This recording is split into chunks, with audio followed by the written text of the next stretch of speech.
श्रोताओं, काव्य मंजरी 58 पर आपका हार्दिक अभिनंदन है।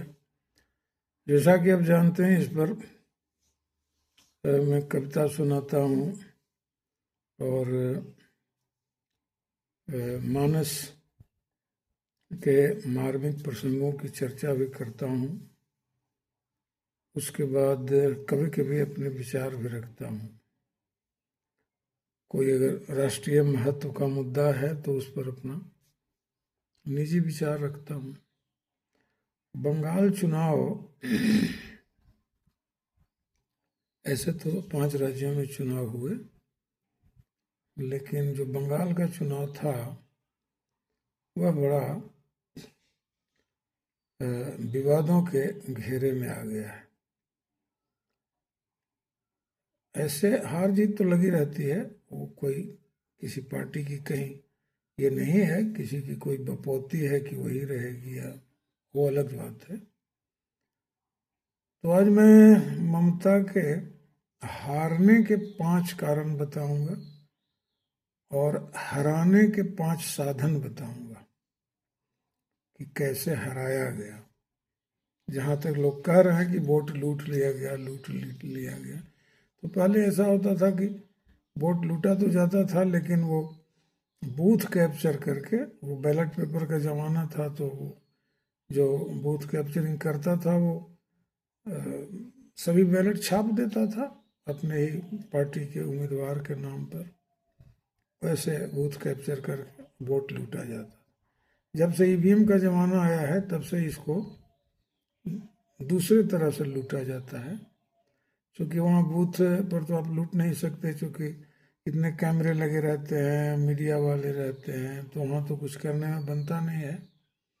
लाइन में लोग खड़ा रहता है, जाकर वोट देता है, तो बूथ तो कैप्चर नहीं हो सकता है। लेकिन जो भी धांधली होती है वो बूथ के बाहर होती है। जैसे वहाँ से ईवीएम चला,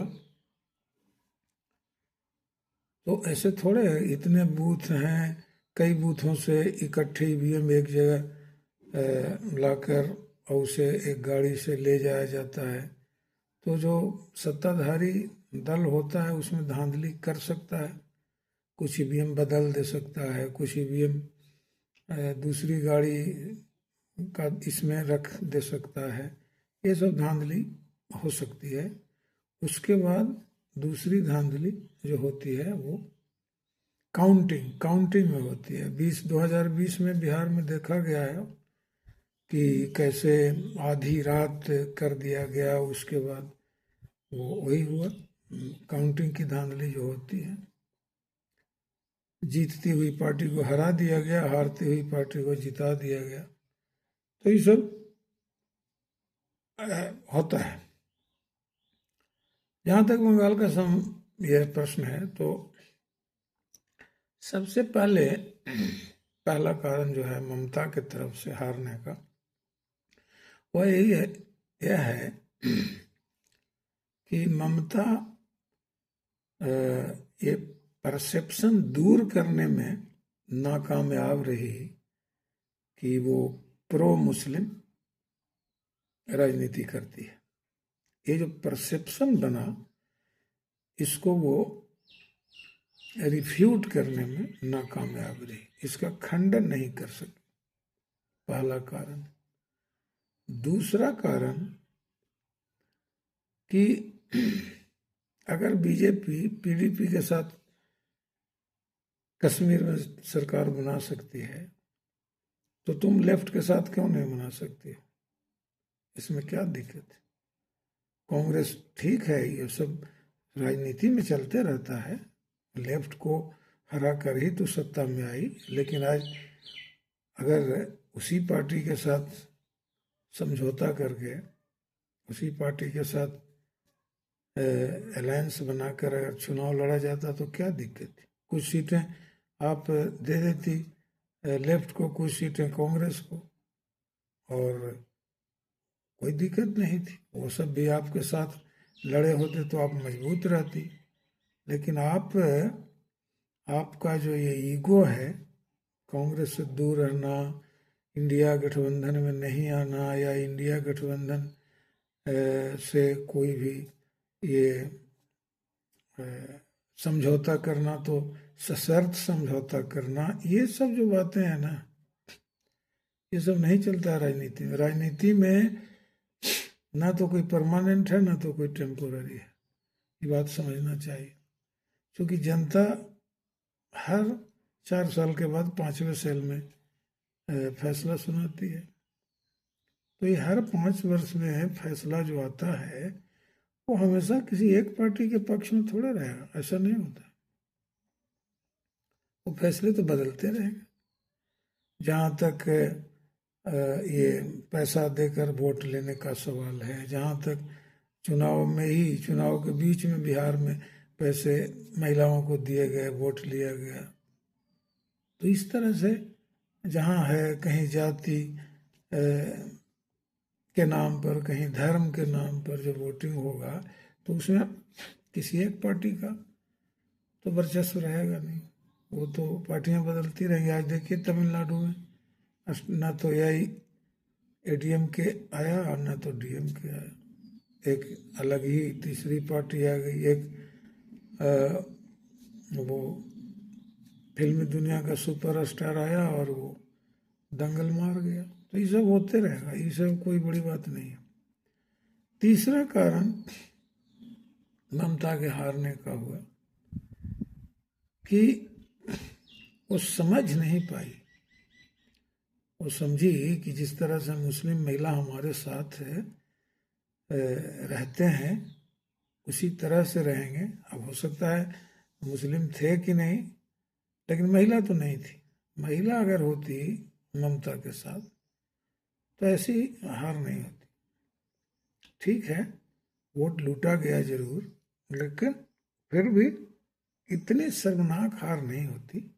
हाँ ठीक है, कुछ सीटों से हारती, 100 सीट से हारना बहुत शर्मनाक हार है। खैर, चौथी जो ये वजह है वो है कि ममता बनर्जी भले अपने कार्यकर्ताओं को बूथ लेवल तक के खड़ी कर दी हो, या वहाँ तक बूथ लेवल तक के कार्यकर्ता सक्रिय रहे हों, लेकिन हर बात में सुप्रीम कोर्ट चल जाना, ये तो कमजोरी बताता है। सुप्रीम कोर्ट क्या करेगा? आज सुप्रीम कोर्ट बिल्कुल बेकार हो गया है। सुप्रीम कोर्ट जाने से हर बात में हाई कोर्ट चल जाओ, हर बात में सुप्रीम कोर्ट चल जाओ, ऐसे नहीं होता है। सुप्रीम कोर्ट अगर जनता आपके अगेंस्ट हो गई तो सुप्रीम कोर्ट क्या करेगा, हाई कोर्ट क्या करेगा? तो आपको ये चाहिए था कि जो एसआईआर में वोट कटे, इसका जबरदस्त गुस्सा जनता में पैदा करना चाहिए था, लेकिन आपने ऐसा नहीं किया। इसने जो हर बात पर हाई कोर्ट चल जाओ, हर बात पर सुप्रीम कोर्ट चल जाओ, ऐसे नहीं होता। और जो पांचवा कारण है, जो बहुत ही जबरदस्त कारण है, कि चुनाव के समय जो आपके ऊपर प्रो मुस्लिम होने का जो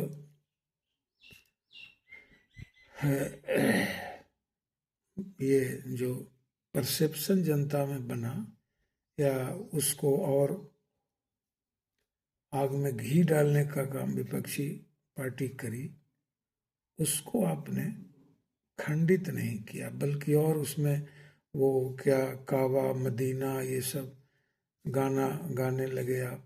तो विपक्ष को और मौका मिल गया इस बात को, इस परसेप्शन को और भी जोरदार बनाने में, कि देखिए ये तो काली के जगह, काली दुर्गा की जगह ये काबा मदीना कर रही है।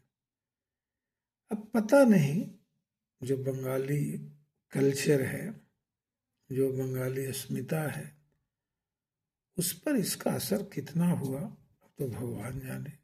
अब आपको बताता हूं कि 5 हराने के कौन कौन से हथकंडे अपनाए गए। पहला हथकंडा, SIR में जेन्युइन वोटरों का नाम काट देना, वोटर लिस्ट से नाम हटा देना, और वो भी भारी संख्या में 27,15,000 कुछ 100 लोगों का। इतना अगर अब मान लिए कि अभी बीजेपी 4-4.5 लाख वोट से TMC से जीती है और 27 लाख वोट काट दिए गए, तो 27 लाख वोट में सभी बीजेपी के तो नहीं थे, कुछ 10-12 लाख तो TMC के हुए रहे होंगे, और वो 4 लाख से हारी ही है। 4-4.5 लाख वोट से अगर वो हारी है और 27 लाख वोट काट दिए, पहला हथकंडा तो यही जबरदस्त था कि, और खास करके ज़्यादा मुसलमानों का वोट काटा गया, ताकि ऐसा माना जाता है कि मुस्लिम मतदाता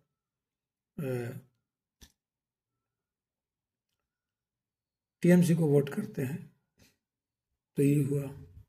दूसरा हथकंडा जो बीजेपी अपनाई, वो 2.5 लाख फौज लगा कि जैसे वो अलाउद्दीन खिलजी रणथंभौर के किले में 6 महीना जिस तरह से डेरा जमाया था, उसी तरह से अमित शाह भी 2.5 लाख फौज लेकर 15 दिन तक डेरा जमाए रहा बंगाल में। तो ये हुआ, और वो जो केंद्रीय बल थे वो एकदम साफ दिख रहा था कि वो TMC के खिलाफ, हर उनकी एक्टिविटी TMC के खिलाफ थी। बीजेपी का एक आम कार्यकर्ता भी काउंटिंग सेंटर में घुस जा रहा था और ममता बनर्जी तक को रोक रहे थे, नहीं जाने दे रहे थे। तो ये जो सेंट्रल फोर्स जो था वो बिल्कुल एंटी TMC था। यह हुआ दूसरा कारण, हराने का हथकंडा कह लीजिए। तीसरा कि ना तो किसी बंगाल पुलिस को और ना तो किसी राज्य कर्मचारी को चुनाव में लगाया गया, न तो किसी कर्मचारी को और न तो बंगाल पुलिस को चुनाव कार्यों में लगाया गया। सिर्फ सेंट्रल कर्मचारी सब कर रहे थे। और इस तरह से राज्य कर्मचारियों पर अगर अविश्वास करोगे तो कैसे होगा। ये हुआ तीसरा कारण। चौथा कारण जो था वो था कि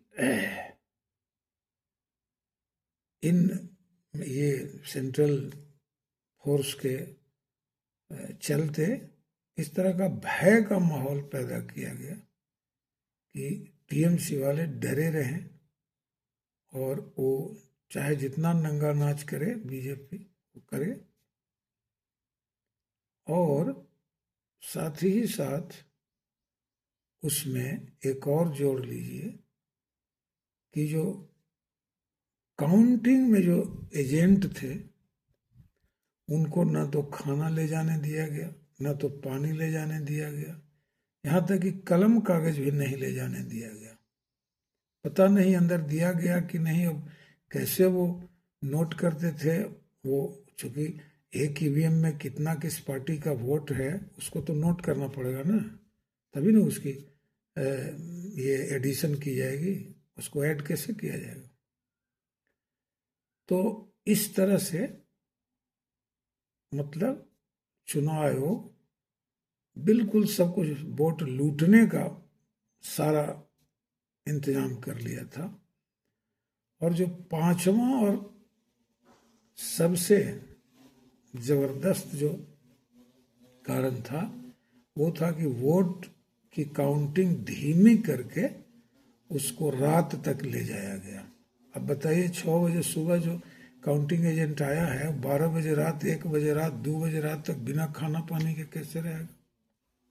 वो तो ऐसे ही नर्वस हो जाएगा। सोचने की बात है। और जिस तरह से आधी रात में बिहार का काउंटिंग में धांधली की गई थी, उसी तरह से रात में काउंटिंग की, ऐसी काउंटिंग में धांधली की गई कि भवानीपुर से ममता बनर्जी तक को हरा दिया गया। अब तो अंदर क्या हुआ, अंदर ट्रांसपेरेंसी थी कि नहीं, ये तो अंदर वाले एजेंट बता सकते हैं, क्योंकि वहां कई तरह से हरास किया जाता है।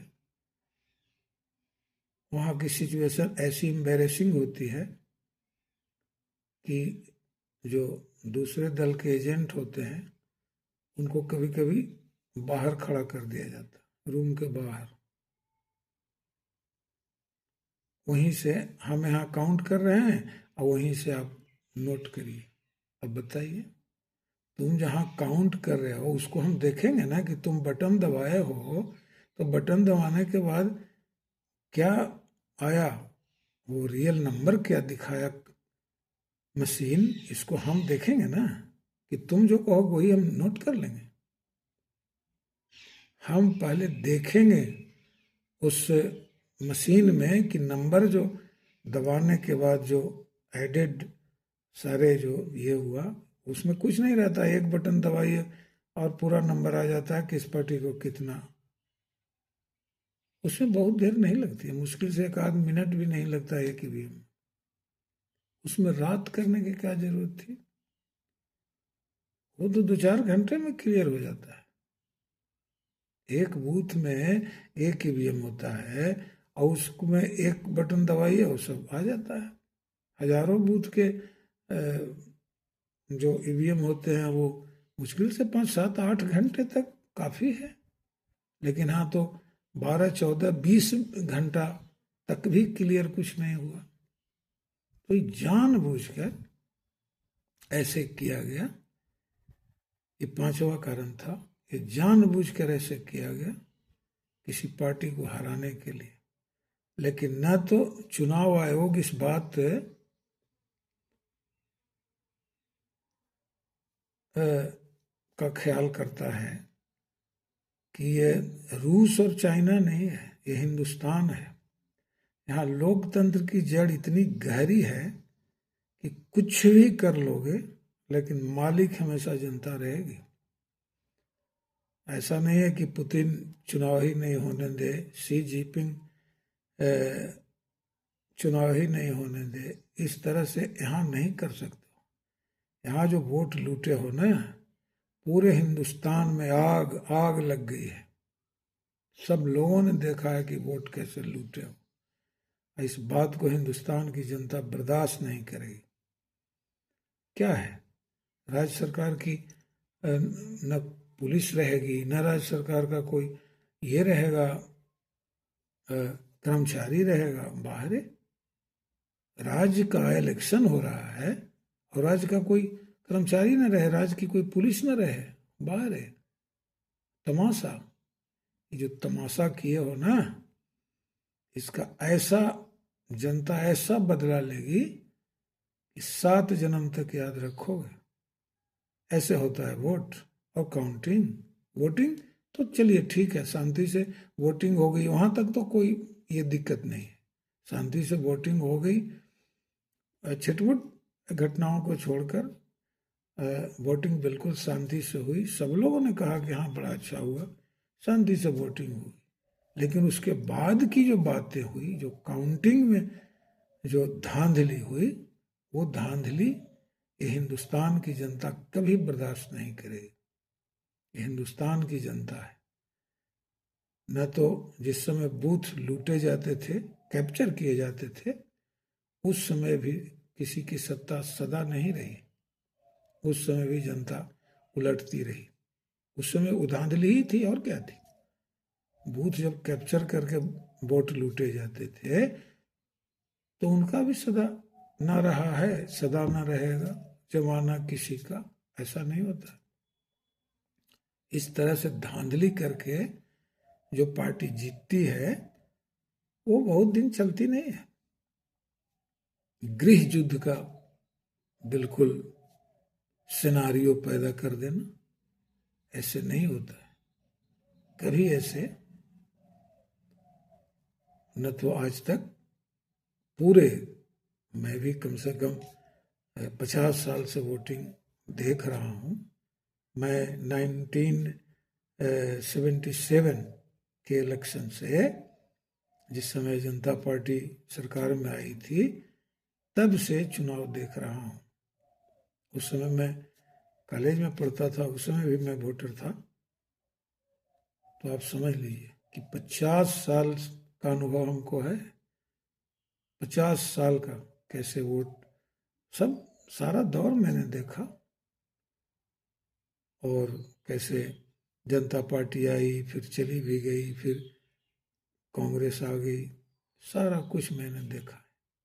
तो जो बूथ कैप्चर करते थे उनका भी नहीं रहा, सदा उनका शासन भी नहीं रहा। किसी की जागीर नहीं है, याद रखना।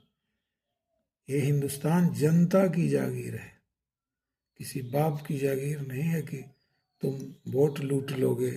हैं, पहले तो ये कर दो, सांसदों को खरीद लो, विधायकों को खरीद लो, दूसरी पार्टी की सरकार गिरा दो, ईडी लगा दो, सीबीआई लगा दो, किसी न किसी तरह तो मेरी पार्टी में आ ही जाएगा, चाहे वो ईमानदार हो या बेईमान हो, लेकिन वो ईडी लगा मेरे पार्टी में आ जाएगा। इस तरह से बहुत दिन नहीं कर पाओगे, याद रखना। हिंदुस्तान है, हिंदुस्तान की जनता बहुत समझदार है। ठीक है, भूखों नंगों का देश है तो पैसा पर वोट दे देता है, वो अलग बात है, लेकिन कुछ समझदार लोग भी हैं जो सारी तुम्हारी हरकतें देख रहे हैं। ठीक है।